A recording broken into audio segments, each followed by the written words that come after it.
Wanted to talk to you about off-season strength and conditioning. Can you talk about how important that is to a football program? Yeah, it's everything for a program. I think going back to January, I think Coach Kiritsy and Brian Newberry and that staff have done a tremendous job. Right, the difference that Coach Kiritsy and the staff have made, in the last 2.5 years in our program. I think as a spectator, you come out here and you look at us, we look a little bit different. We move a little bit different. We're as athletic as we ever have been, and that's a tribute to the staff. It's a tribute to the way that our guys worked in the off season, and I couldn't be more pleased and impressed with the job that they've done, because you can see it in our players. Last year I said we're bigger, faster, and stronger. Well, we can say the same thing again this year. So really pleased with where our guys are at. They're in good shape. Got popped a little bit today. The first day, that regardless of how good a shape you're in, right? You got some nerves, you got some adrenaline. That seems to happen. But I feel really good about the shape that our guys are in, how they look. Do you consider that a three-part thing? There's the winter workouts, and then you got to kind of bridge the gap during spring while you have spring ball, and then the summer. Is it kind of a three-phase deal? Yeah, a little bit. I mean, it's kind of tricky with the guys' schedules and how we can maximize that. You only get certain blocks of time to get that stuff done, but it's something that Coach Kiritsy and the staff and I sit down and we really talk through, like, what's the best way to do this? How can we get the most bang for our buck? Because you've got your fourth quarter runs, which is really important as a culture builder for us. Obviously, you're not developing the guys in the weight room when you're doing that. And then you got spring ball, right? Then you got some more training. Then you got your zero block. You get a couple breaks in the summer, and so we want to keep our guys fresh. We want to give them some of those breaks. At the same time, we want to get as much done as we can. I think we do a good job of doing as good of a job of that as we can with the time that we have. Can you talk about the fourth quarters, because that's kind of become a tradition here, and why is it important to do that kind of pre-dawn? I mean, I know it's like something that builds character. It seems. Sure, it builds character. It builds our culture.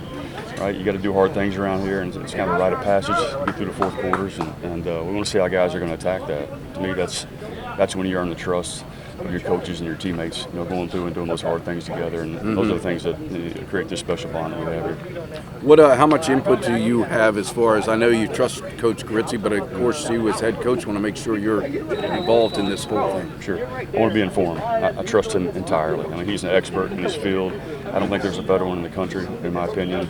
But all I ask is that I'm informed. I might have an idea or two, but I let him run with it. And what can you say about the job that he and his staff do? Tremendous. Like I said, I couldn't be more pleased with his staff, the way they interact with our players. It's one thing to get our guys bigger, faster, stronger. It's another thing to add on to the building of the culture. And he does a tremendous job with that. Couldn't be more pleased with those guys. So, I mean, each year I do this story kind of coming back at the beginning of camp and, the off season, and you always say we're in great shape. But how do you continue to set the bar higher?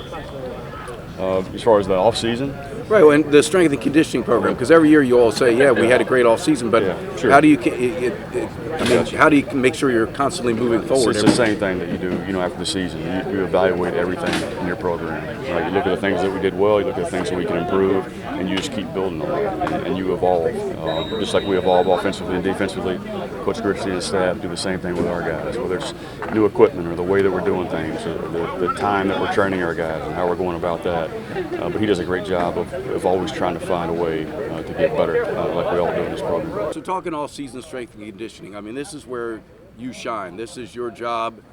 Can you kind of talk about how important you approach the whole process? Yeah, I love what I do, and I do it at the best place with the best kids and an awesome coaching staff. It's amazing. But the great thing about being a strength coach, especially in the sport of football, we get them basically year-round. And while the coaches are on the road recruiting, while the coaches are doing stuff, we're in charge of, we say that we're stewards of our team's culture. We get to sustain it, we get to build on it, we get to give the coaches a new product by the end, by the way that they move, by the way that they think, by the way that they react.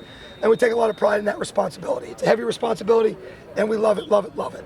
And that's the cultural component. And then the physical side is we got to heal people that are broken, we got to build people that are small, we got people who are fast who run too slow. So all of those things are happening within a big roster, and it's a blast. It's an awesome responsibility and task to go out and do. But we know that Navy is one of the last true developmental programs in America. We don't do the transfer portal, so the guys that we get, we expect to stay, and we got to develop them year 1 to 2 to 3 to 4, and then including naps if you go back 1 year. So our goal is to take our team, all those rising seniors, rising juniors, rising sophomores, and make them a little bit more competent, a little bit more capable, physically, mentally, emotionally, culturally, and then the way that they go about their business. We love it. I wouldn't want it. There's no better job in America than to do that, right, at a place like this. It's great. And it's like the last thing left in America or in the world that pays homage to delayed gratification. Nothing comes simple. So we love it. We take it seriously. Do you divide the program into 3 parts, the winter workouts, then kind of the bridge of the spring, and then the summer Well, program? so I basically look at different off seasons. You've got your post-playing season. That's off season 1. And you need to look at what's coming out of your fall. Who's graduated, who's injured, who's healthy, who's going to be stepping into emerging roles. And you step into your first off season. And you train them in a way so you can give the coaches a better product for spring ball. Spring ball, we step into more of a maintenance mode. And then we get them back for a small block of time just to evaluate where they are before they go away and do all of their Navy Marine Corps training in the month of May. So it's a really small block, call that off season 2. That way we can see how strong you've gotten, how fast you're running, how high you're jumping, so we can take that information and build on it. And then you get the summer and you got 7 to 8 weeks of straight focus on training to play football. And our whole goal is for today.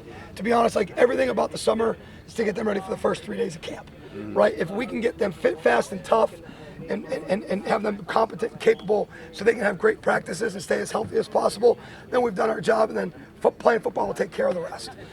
So yeah, it's really 2 big blocks, but you like to call it that third one is that little bit of an evaluation on how the early winter and spring went. So you have a good launch pad on what to do in the summer.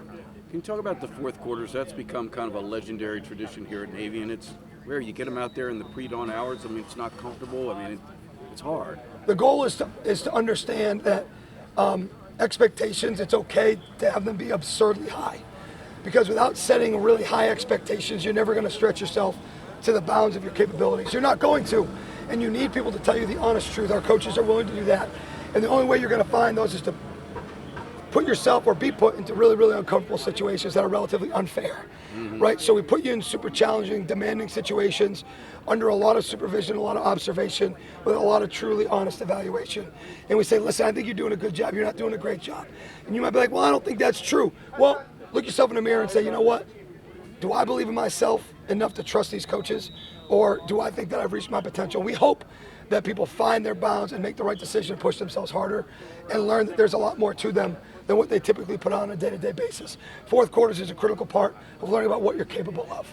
That's really what it is. It's stretching your bounds. It's not about being the fastest, strongest, running the best 40. It's about stepping up and doing it again, stepping up and doing it again, facing failure, being accountable to it, and then answering the bell and digging deeper and finding that 5th gear when you thought you had already found it. So every year I come out here at this time and Coach says we had a great all season, our guys look great, but how do you keep setting the bar higher?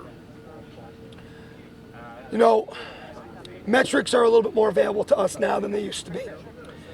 Finding out how fast they ran, how high they jumped, how quick they're changing directions, what type of force they're creating. All of those things are a little bit more available to the world right now just because technology is exploding. And then we've been given some fantastic resources by Mr. Gladchuck, Mr. Kelly, and the administration with the support of Coach Newberry. So we're able to evaluate how many people are running fast, how many are jumping high, and those numbers are continuing to improve for us. But culture has no metric, right? There's no metric to your commitment to each other, and that's something that you can only see and feel, and we do believe that those things are improving, and that's more important than running fast and jumping high. But we had more people run 20 miles an hour, we had more people jump 40 inches, and all those things are important to hold the mirror up to make sure that we're developing these people in the right way. So you identified Chad as one of the guys who's really excelled. Who are some of the guys, can you mention several guys that really kind of stood out to you as really making a giant leap forward? Yeah, so Ben Purvis had a pretty routine knee surgery, but that routine knee surgery significantly limits your physical progress in the spring because you're rehabbing, and he was able to rebuild himself to being just about, if not as strong, if not stronger than he was pre-injury. Okay. So that's a huge rebuild project that we're super excited about. And Hoke Smith had to deal with the toe injury that he got in the Army-Navy game, right? He's dealt with stuff. So those rebuild projects have been really, really encouraging. Guys that have shown what they're capable of. Casey Smith, local Annapolis kid, didn't know where his status was, and he showed up to practice in spring and earned a lot of respect from his teammates and his coaches. And he was able to earn his 20-mile-an-hour and his 21-mile-an-hour wristband, right? Those are things that we give out when people achieve some high goals. Those are things that he might have not thought were available to him, but he trusted the process, committed, showed up. He was awesome at the wide receiver room, and he's going to go be a bully and block on the perimeter. It surprised people. And young guys on the defense, Philip Hamilton is a super competitor. He too was able to earn his 20 and his 21-mile-an-hour wristband. And then when we would go out there and the kids would play, you would hear him be an elevator of the defense in competitive environments. He trusted process, pushed himself, allowed himself to become somebody new. So you got some great rebuilds, and you got some people showing some things that we hadn't necessarily seen. And I guess that's a good example on one side of the ball, offensive defense. What is it about Chad that you singled him out? Chad's gone on a tough journey. He had his ankle surgery. I believe it was my first spring here. That was difficult for him to have a full speed summer leading into the 2023 season. He fought through that, came back and played. Fought through a bunch of little injuries going into 2024. Had to get his ankle touched up again, and you wouldn't have known it. He's running faster than ever he has. He's jumping as high as he's ever had. Super competitive, and he wins every rep in conditioning. And those are things done through obstacles that a lot of people don't necessarily face. And he was challenged by Coach Cole. Hey, in my experience, he says, our guys squat 400 pounds, they bench 300 pounds, they jump 35 inches, right?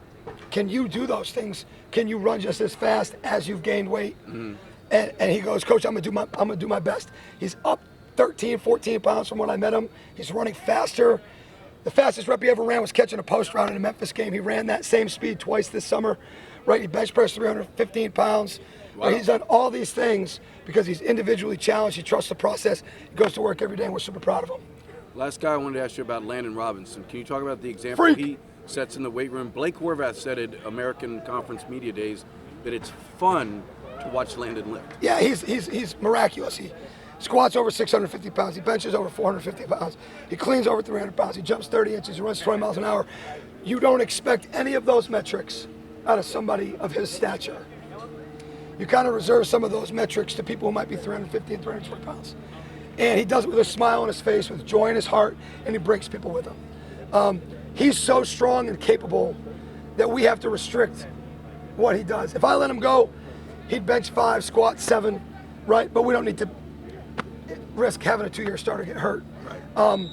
But the guy does things with a zest for life, and he's always the first person in the room, last person out, getting all the work that he could possibly get in, and he brings people with him.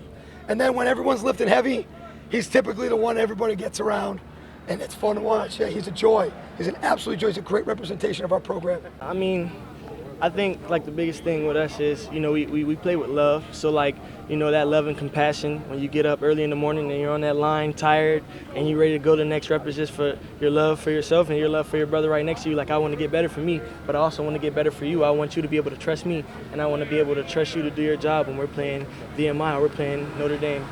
Can you talk about the responsibility of you older guys to teach the younger guys? Because I'm sure they don't quite realize during fourth quarters or during summer workouts the standard. How do you bring them up? And you can see when they're not doing what they're supposed to, not working hard enough. They think they are, but they're not. Yeah, I think it's just like the little things, the day-to-day. Like, it starts in Bancroft over there when we're with the other midshipmen, doing the right thing. Whether you're plebing, you're squaring your corners, or maybe just showing face in the company, like handle your business over there, and then when you come over here, handle your business. And then it's